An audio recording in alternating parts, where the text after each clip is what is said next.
Hello students, welcome to M K maths world. Students, आज हम आपके लिए 10th क्लास के मैथ्स के आईसीएसई वाले बच्चों के लिए इम्पॉर्टेंट फार्मूले जो हैं आपकी रिक्वेस्ट पे लेके आए हैं। तो अच्छे से इन फार्मूलेज को लर्न कर लेना, तो आपको एग्जाम में बहुत हेल्प मिलेगी सम सॉल्व करने में। ठीक है, कई बार मोस्टली जो एमसीक्यू भी हैं वो भी फॉर्मूले से ही रिलेटेड आ जाते हैं कि कोई फॉर्मूला पूछ लेते हैं और नीचे ऑप्शन दे देते हैं, एक उसमें से सही ऑप्शन होता है, बाकी गलत होते हैं।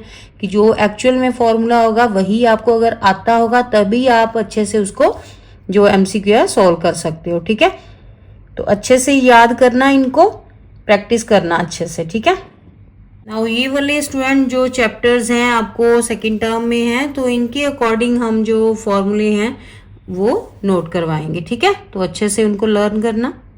और स्टूडेंट, इस बुक के अकॉर्डिंग आपको कोई भी वीडियो की नीड है तो आप हमारे चैनल पे जाके प्लेलिस्ट देख सकते हो और प्रैक्टिस कर सकते हो। ठीक है बेटा, प्रैक्टिस से ही आपके मार्क्स आएंगे। जितनी ज़्यादा प्रैक्टिस करोगे उतने ही एग्जाम में अच्छे से सम्स निकलेंगे। ठीक है, तो वैसे भी मैंने हर एक चैप्टर के नीचे डिस्क्रिप्शन बॉक्स में लिंक दिया हुआ है, वहां आपको सभी वीडियोस जो हैं प्लेलिस्ट में मिल जाएंगी। नाउ स्टूडेंट, सबसे पहले तो थर्ड चैप्टर में फर्स्ट और सेकंड पेज जो है इन दोनों पे फॉर्मूले हैं वो अच्छे से आपने तैयार करने हैं। ठीक है, अगर कहता है share set to be at पर, ठीक है, हो तो इट मीन्स जो आपकी यहाँ पे मार्केट वैल्यू है वो किसकी इक्वल होगी?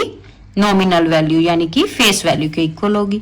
अगर एट प्रीमियम लिखा हुआ है सम में तो मार्केट वैल्यू जो है वो ग्रेटर होगी नॉमिनल वैल्यू से।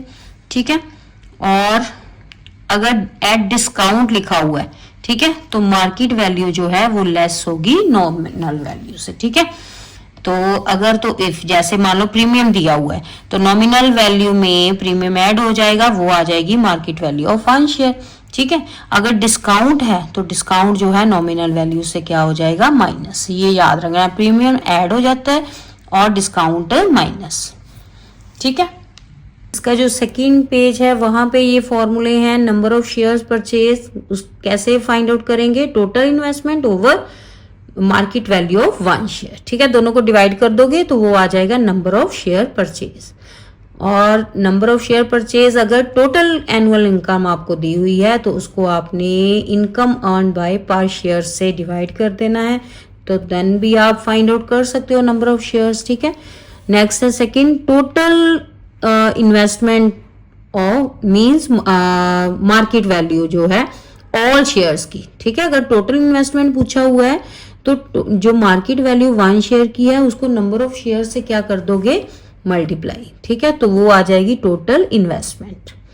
ठीक है, नेक्स्ट, डिविडेंड अर्न पर share rate of dividend into nominal value of one share. Total annual dividend क्या होगा? डिविडेंड अर्न पर share into number of shares. ठीक है, ये भी सेम ही है। नेक्स्ट है रेट ऑफ रिटर्न परसेंट, अगर फाइंड आउट करनी है तो क्या करेंगे? Total annual income over total investment into 100%। ठीक है, नेक्स्ट फिफ्थ है rate of dividend into nominal value of one share equal two percent. ठीक है, profit percent into market value of one share. ठीक है, नाउ स्टूडेंट, एपी चैप्टर में journal form, ठीक है, और nth टर्म, ये वाली फॉर्मूला आपने याद रखना है टीएन का। ठीक है, इसे लास्ट टर्म भी बोलते हैं। नेक्स्ट पेज पे देखो यहाँ पे, ठीक है, ये वाला फॉर्मूला आपने याद रखना है। nth term from the end का, ये है लास्ट टर्म का। ठीक है, जो टीएन का फॉर्मूला है वही लास्ट टर्म का है। और ये अगर सम में आपको बोला है फ्रॉम द एंड तो ये वाला फॉर्मूला आएगा, ये याद रखना है। ठीक है, क्लियर है। और अगर A B C 3 numbers AP में दिए हुए हैं देन 2b जो सेंटर वाला नंबर है उसको 2 से मल्टीप्लाई कर दोगे। ठीक है, 2 से, और फर्स्ट और लास्ट वो दोनों के सम के इक्वल आएगा। ठीक है, twice the middle term is equal to sum of extreme terms, इस तरह से। ठीक है, next, sum of first n terms का फॉर्मूला जो है ये आपने याद रखना है, n/2 into A plus L. L क्या है? Last term. इस तरह से भी लिख सकते हो बड़ा फॉर्मूला। ठीक है, नेक्स्ट जीपी में टीएन जो है लास्ट टर्म। ठीक है, जर्नल फॉर्म वो क्या होगी? a r की पावर n-1। ठीक है। तो अगर इसमें n term from the end बोला हुआ है, ठीक है, तो ये वाला फॉर्मूला आएगा, ठीक है, क्लियर। इसमें भी अगर ABC 3 टर्म्स कोई जीपी में दी हुई हैं, ठीक है, तो क्या फॉर्मूला बनेगा, बी स्क्वायर जो है मिडल टर्म का स्क्वायर, वो किसके इक्वल होगा, एक्सट्रीम टर्म्स के प्रोडक्ट के इक्वल, ठीक है। नाउ स्टूडेंट नेक्स्ट आपने सेक्शन फॉर्मूला याद करना है अच्छे से, ठीक है। जब भी कोई 2 पॉइंट आपको गिवन हो, ठीक है, तो आपने फाइंड आउट करने हैं कोऑर्डिनेट पॉइंट की, जो कोई भी पॉइंट है उस लाइन पे जो डिवाइड कर रहा है इस लाइन को 2 हिस्सों में, ठीक है, इंटरनली लाइन सेगमेंट को।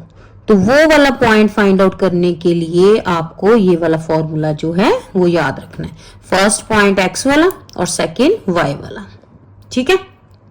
नेक्स्ट यही पॉइंट अगर मिड में हो तो मिड पॉइंट फॉर्मूला यूज होगा, ठीक है, ये वाला फॉर्मूला, ठीक है, x1 plus x2/2 y1 plus y2/2। अगर मिड में है तो सिंपल ये दोनों पॉइंट्स के कोऑर्डिनेट जो है उनको ऐड कर देना, फर्स्ट के साथ, सेकंड के साथ, और 2 से डिवाइड कर दोगे, ये आ जाएगा आपका मिड पॉइंट, ठीक है। नेक्स्ट है स्टूडेंट, कोई आपको ट्रायंगल गिवन है और उसका सेंट्रॉइड आपने फाइंड आउट करना है, तो आपने ये वाला फॉर्मूला जो है वो यूज करना है, ठीक है।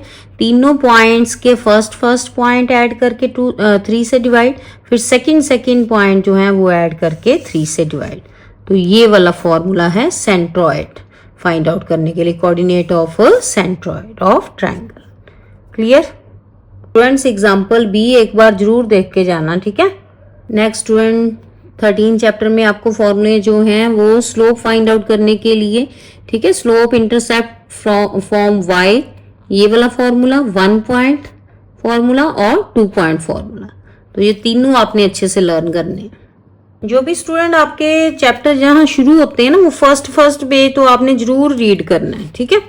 कई बार MCQ में कुछ वैसा डाल देते हैं उसमें से, जब मैंने चैप्टर शुरू करवाती हूँ तो मैंने आपको बताया हुआ है इंट्रोडक्शन सब कुछ, ठीक है, लेकिन आप भी एक बार रीड जरूर कर लिया करो फर्स्ट 2 पेजेस। नेक्स्ट स्लोप कितना, if theta is inclination of line then tangent theta is called its slope, ठीक है। देन m जो है स्लोप जो है किसके इक्वल है, टेंजेंट थीटा की, ठीक है। कुछ रिजल्ट है कहते हैं, देखो यहाँ पे the slope of x axis is, अगर x एक्सिस का स्लोप आपने फाइंड आउट करना है तो वहां पे जो थीटा है वो 0 है, तो टेंजेंट 0 कितना होता है, 0, इट मींस थीटा क्या होगा वहां पे 0।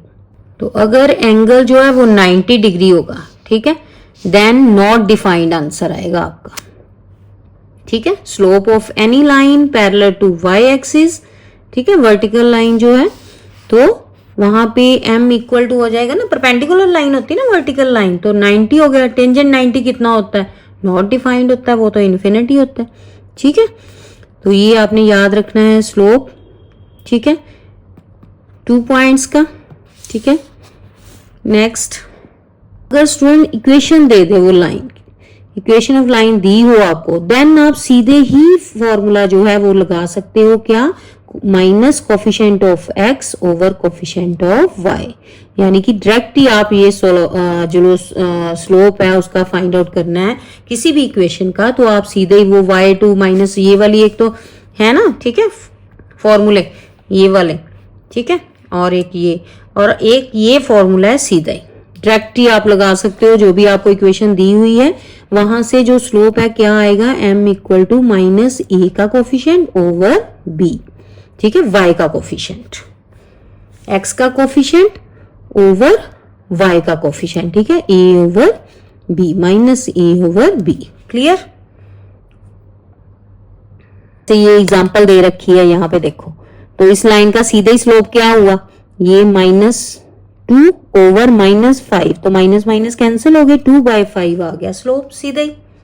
ये आपने याद रखना है कि 2 straight line with slope m1 m2 are parallel तब होंगी, ठीक है, अगर m1 इक्वल टू m2 क्या, यानी कि स्लोप्स क्या है, इक्वल, ठीक है, और परपेंडिकुलर होगी तो m1 इंटू m2 किसके इक्वल होगा, -1 के, नेक्स्ट 14 चैप्टर में आपने ये याद रखना है कि ट्रायंगल जो हैं कब सिमिलर होती हैं, टू फिगर्स आर, ट्रायंगल या कोई भी फिगर, ठीक है, are said to be similar if they have same shape. जैसे ये सर्कल है तो ये सर्कल है, तो ये दोनों जो है वो सिमिलर है, ठीक है।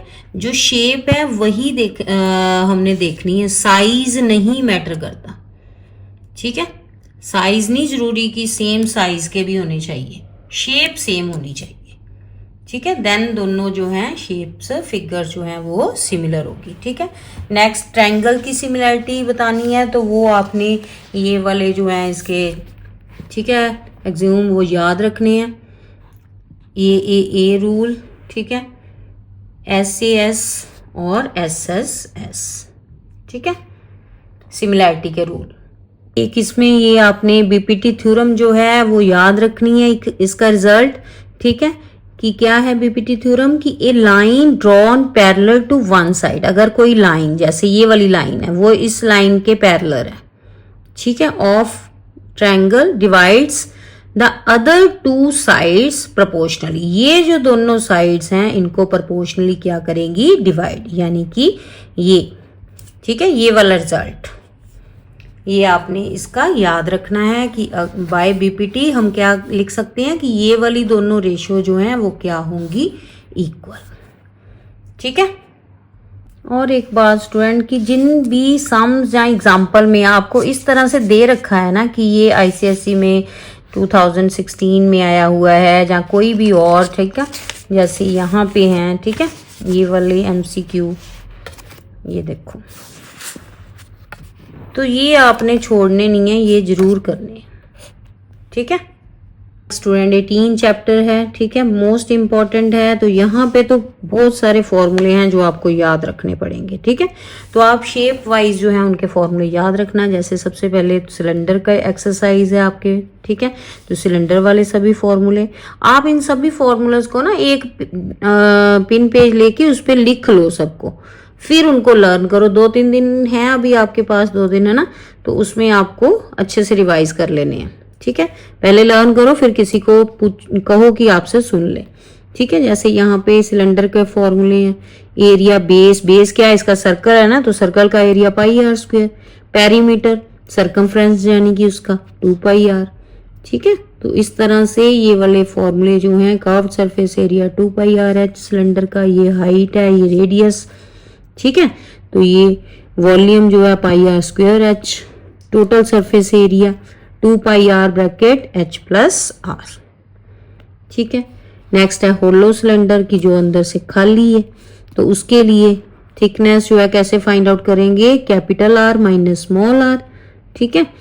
एक्सटर्नल यानी कि आउटर रेडियस और इनर रेडियस माइनस कर दोगे, वो थिकनेस आ जाएगी। और एरिया अगर उनका निकालना है तो pi common r² minus capital R² minus small r², ठीक है। External curve surface area, internal curve surface area, total surface area और वॉल्यूम, ठीक है। अगर इस तरह से सिलेंडर है कोई आपको होलो गिवन, ठीक है, बाहरी और अंदरूनी, एक्सटर्नल और इंटरनल। नेक्स्ट एक्सरसाइज कोन की है, तो वहां पे surface area and volume of cone आएगा। कोन की शेप तो आपको पता ही है, ये हो गई इसकी स्लांट हाइट, ये हाइट और ये रेडियस, ठीक है। तो स्लांट हाइट का क्या फॉर्मूला है, अगर आपको हाइट और रेडियस गिवन हो तो वो क्या फॉर्मूला है, L² equal to R² plus H², ठीक है। लेकिन अगर आपने R या H फाइंड आउट करना है, L आपको गिवन है, ठीक है, दोनों में से एक चीज गिवन है, तो आप इस फॉर्मूले से यानी कि इसी को इधर माइनस कर दोगे तो दूसरा आ जाएगा, ठीक है, इस तरह से। नेक्स्ट वॉल्यूम है कोन का 1/3 πr²h, curved surface area πrl, total surface area πr bracket l+r। Next exercise में स्फेयर है, ठीक है, surface area and volume sphere का, ठीक है। इस तरह से स्फेयर क्या होता है, जो सॉलिड हो, जैसे रबड़ की गेंद है, ठीक है, रबड़ की बॉल, तो वो क्या है, स्फेयर, ठीक है। तो इसमें भी हेमिस्फेयर भी आ सकता है, यानी कि हाफ, ठीक है, हाफ सर्कल। तो ये वाले फॉर्मूले इसके याद रखने हैं आपने, volume of sphere 4/3 pi R cube और सरफेस एरिया स्फीयर का 4 पाई आर स्क्वायर। ठीक है, ये सभी मिक्स हो जाने आपके, अलग अलग से इनको लिख के रख लो। सामने शेप बनाओ, सिलेंडर के सामने सिलेंडर की, कोन के सामने कोन की और स्फीयर के सामने स्फीयर की। ठीक है, फिर फॉर्मूले लिखो साथ में, देन याद होंगे आपको। ठीक है, नेक्स्ट आगे हेमिस्फीयर के। तो ये सभी नेक्स्ट पेज पे जो है हेमिस्फीयर के फॉर्मूले। हेमी मतलब हाफ, है ना, तो हाफ स्फीयर का हाफ हो गया। तो अगर स्फीयर का 4/3 पाई आर क्यूब है वॉल्यूम, तो हेमिस्फीयर का हाफ हो जाएगा, उसका half means 2/3 pi R cube. और कर्व सरफेस एरिया भी हाफ हो जाएगा, 4 पाई आर स्क्वायर का 2 पाई आर स्क्वायर हो गया। ठीक है, इसका टोटल सरफेस एरिया भी होता है, वो आपने याद रखना है, 3 पाई आर स्क्वायर।